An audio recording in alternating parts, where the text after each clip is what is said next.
La République de Platon, introduction de Robert Bakou. 5. La justice dans la cité et dans l'individu. Si la cité que nous venons de fonder est parfaite, elle enferme les 4 vertus cardinales, sagesse, courage, tempérance et justice. Mais où siège cette dernière et comment la distinguer des autres vertus ? Pour résoudre cette question, Socrate procède par la méthode que nous appelons aujourd'hui des restes ou résidus. Il cherche d'abord en quoi consistent les 3 premières vertus et quelle est leur action dans la cité. La vertu restante sera forcément la justice. Petit a, la sagesse, Sophia, est la vertu suprême de l'État. Elle réside dans la classe des chefs et par eux étend son action bienfaisante sur la communauté tout entière. Petit b, le courage, Andreia, a son siège dans la classe des auxiliaires de ses chefs, les gardiens du dogme de la cité et les défenseurs de son territoire. C'est par la vertu propre de cette seule classe que l'État sera réputé courageux. Petit c. À l'encontre des 2 précédentes vertus, la tempérance, Sophrosune, n'appartient pas exclusivement à l'une des classes de l'État. Commune à toutes, elle établit entre elles un parfait accord, basé sur la prépondérance des éléments supérieurs et la soumission volontaire des éléments inférieurs. Petit d. La vertu restante est donc la justice, dikaiosune. Socrate et ses amis, en véritables chasseurs, l'ont pour ainsi dire cerné de toutes parts. Dès lors, elle ne saurait échapper à leur investigation. Mais au fait, est-elle bien difficile à découvrir ?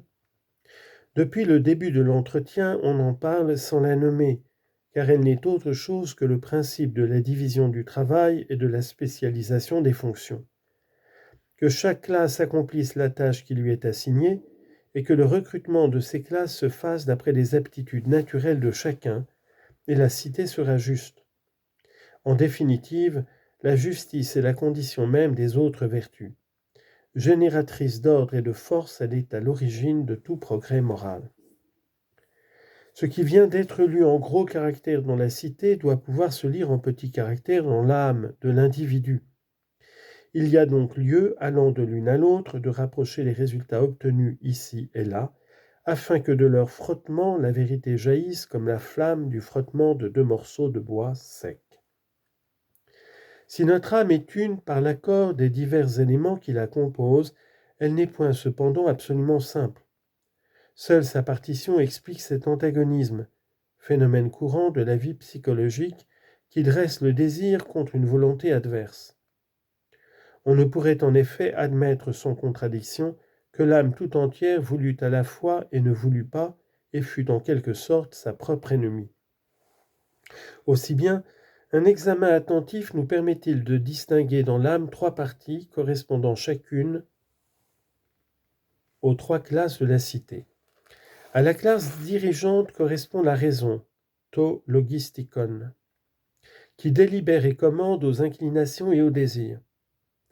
La classe des gardiens a son pendant dans le courage, ho thumos to thumoiedes, qui normalement est l'auxiliaire de la raison, comme les guerriers sont les auxiliaires des chefs. Enfin, à la classe des artisans et des hommes de négoce, gens de peu voués à des besognes grossières, répond dans l'âme l'appétit sensuel, he epithumia to epithumetikon, qui pourvoit aux besoins élémentaires de nutrition, de conservation et de reproduction. L'âme humaine étant donc composée des mêmes parties que la cité, nous devons y trouver pareillement distribuées les mêmes vertus. Par suite, si la justice consiste dans l'État à ce que chaque classe remplisse uniquement la fonction qui convient à sa nature, elle consistera, dans l'individu, à ce que chaque élément de l'âme se cantonne strictement dans son rôle, autrement dit, à ce que ni l'élément appétitif ni le courageux ne se substituent au raisonnable pour le gouvernement de l'âme et la conduite de la vie. L'injustice provient précisément de cette substitution qui s'opère par la révolte des parties inférieures contre l'autorité légitime de la partie la plus noble. La santé du corps résulte d'une heureuse hiérarchie des éléments qui le composent. La maladie de leur désordre naît de l'insurrection d'une partie contre le tout. De même, la santé de l'âme et sa maladie, l'injustice. Mais si le mal physique, quand il s'installe à demeure dans un organisme, rend la vie intolérable, qui ne voit combien plus intolérable encore doit la rendre le mal moral qui l'affecte dans ses sources vives et sournoisement en corrompt le principe. Les formes de ce mal sont innombrables, mais elles se peuvent réduire à 4 qui sont en quelque sorte la réplique des formes perverties de gouvernement. Socrate ne les étudiera que plus tard, car ses amis le pressent maintenant de compléter la description de la cité idéale en étudiant de plus près l'organisation de la classe des gardiens et de celle des chefs. 6. Le gouvernement de la cité juste. 1. Organisation de la classe des gardiens, les 3 vagues. A. Communauté des fonctions entre les deux sexes. Dans notre état, hommes et femmes seront appliqués aux mêmes tâches, et pour s'y préparer recevront la même éducation.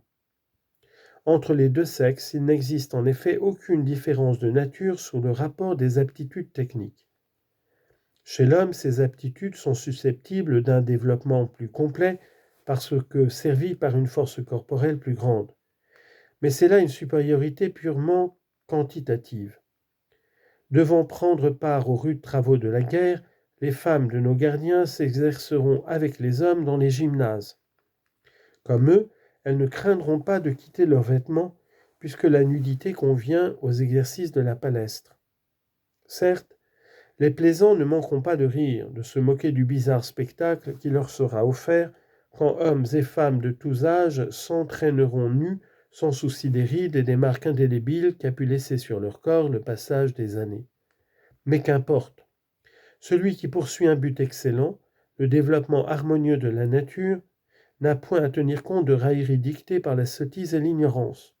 D'ailleurs, l'habitude aura tôt fait de justifier des pratiques qui ne choquent en somme que l'usage reçu.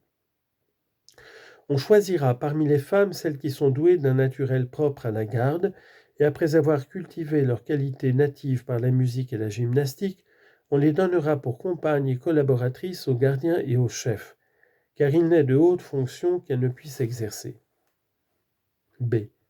Communauté des femmes et des enfants.